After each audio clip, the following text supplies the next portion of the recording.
Piece মাংসের দাম 2000 টাকা। ভাবা যে আজকে তোমাদেরকে দেখাবো আমি আমার পছন্দের রেস্টুরেন্ট থেকে কি কি খাবার খেলাম, আর আজকে অনেক মজার মজার খাবার থাকবে ভিডিওতে। তো চলো ফুল ভিডিও শুরু করা যাক। হ্যালো, আসসালামু আলাইকুম, this is Mira and welcome back to my channel. আজকে আমি চলে গিয়েছি উড হাউস গ্রিলে। আমার ঢাকা শহরের ভিতরে সব থেকে পছন্দের স্টেক হাউস হচ্ছে উড হাউস গ্রিল। আমি রান্নার ভিডিওর পাশাপাশি চেষ্টা করি যে আমি কোথায় যাই, ভালো ভালো যেখানেই যাই তোমাদের সাথে সেগুলো ছোট আকারে শেয়ার করার। সো যাই হোক, এখানে এই গরুর শিংটা দেখে আমার অনেক ভালো লাগতেছে। আমি এখানে বসে দাঁড়িয়ে কয়েকটা পিকচার তুললাম, তারপর হচ্ছে পুরো রেস্টুরেন্টটা একটু ঘুরে দেখলাম। সবগুলো রেস্টুরেন্টই সুন্দর করে সাজিয়েছে আসলে ক্রিসমাসের জন্য। আর আমি খাবারটা এর আগেই হচ্ছে অর্ডার করে দিয়েছি। সো ফাইনালি হচ্ছে আমাদের ওয়েলকাম ড্রিঙ্কস দিয়ে দিয়েছে। ওয়েলকাম ড্রিঙ্কসে ওরা স্যুপ সার্ভ করে। স্যুপটা অনেক বেশি মজার ছিল, কর্ন স্যুপ, আমার কাছে অনেক ভালো লাগছে। সো যাই হোক, এখন হচ্ছে স্যুপটা গরম গরম খেয়ে ফেলবো। এরপর আমার খাবার চলে আসছে। তো আমি মিডিয়াম রেয়ার নিয়েছিলাম, আর সাইডস হিসাবে যে কোনো দুইটা তোমরা চুজ করতে পারবা। আমি হচ্ছে সল্টেড মাশরুম আর হচ্ছে মেক্সিকান রাইস নিয়েছিলাম। আমার কেন যেন যে কোনো হচ্ছে মানে স্টেক হাউসে গেলে আমার মেক্সিকান রাইসটা অনেক ভালো লাগে, কারণ এটা হচ্ছে ঝাল ঝাল থাকে।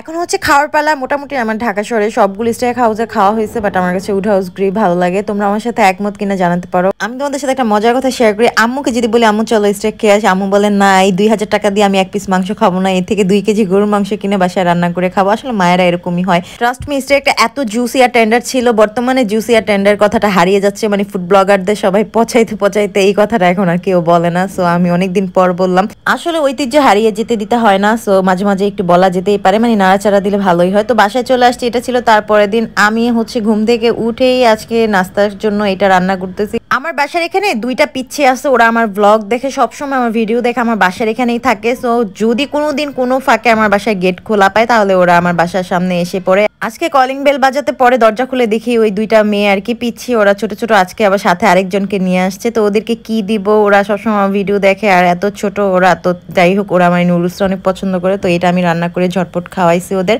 সাথে হচ্ছে নাগেটস ভেজে দিয়েছিলাম, আর এটা আমার ফ্রোজেন নাগেটস ছিল, মানে আমি নিজে বানিয়েছিলাম। এই রেসিপিটা তোমাদের সাথে আমি শেয়ার করছি, যারা দেখোনি তারা হচ্ছে এই ভিডিওটা দেখে নিতে পারো। আসলে ওরা এত কিউট, ওরা মাঝে মাঝে করে কি আমাকে দেখতে ইচ্ছা করলে আমার বাসার সামনে চলে আসে, তারপর হচ্ছে আমার দরজা নক করে, তারপর দাঁড়িয়ে থেকে বলে আপু তুমি কি করতেছো, আজকে কি ব্লগ দিবা, কোথায় যাবা, কি খাবা, মানে এত কিউট ওরা, আর আমাকে অনেক পছন্দ করে। তো তোমরা আমাকে কি পরিমাণ ভালোবাসো সেটা আমি রাস্তায় তোমাদের সাথে দেখা হলে তখন বুঝি। সো যাই হোক, এভাবেই সবাই আমাকে অনেক বেশি সাপোর্ট দিবা, অনেক বেশি ভালোবাসা দিবা। আর অনেকে আছে অনেক কিপটামু করো, ভিডিও দেখো, বাট হচ্ছে একটা ফলো দাও না। তোমাদের একটা লাইক এন্ড ফলো কিন্তু আমাকে অনেক দূর এগিয়ে নিয়ে যেতে সাহায্য করে। সো যাই হোক, আমি হচ্ছে ওদেরকে বিদায় দেওয়ার পর তারপর হচ্ছে আর রান্না টান্না করি নাই। আমি হচ্ছে লাঞ্চের জন্য এই তেহারিটা আনাইছিলাম। এটা অনেক মজা, আর এটা হচ্ছে আমাদের এখানে আল্লাহর দানের তেহারি। আসলে বাংলাদেশে কোটি কোটি আল্লাহর দান আছে, সবগুলো আল্লাহর দান আসলে সেম হয় না, আর সবার তেহারি বিরিয়ানি মজা হয় না। আগে আমি মনে করতাম আল্লাহর দান বলে যতগুলো দোকান আছে সব মনে হয় এক মালিকের। পরে আমার ধারণা এটা হচ্ছে ভুল ছিল।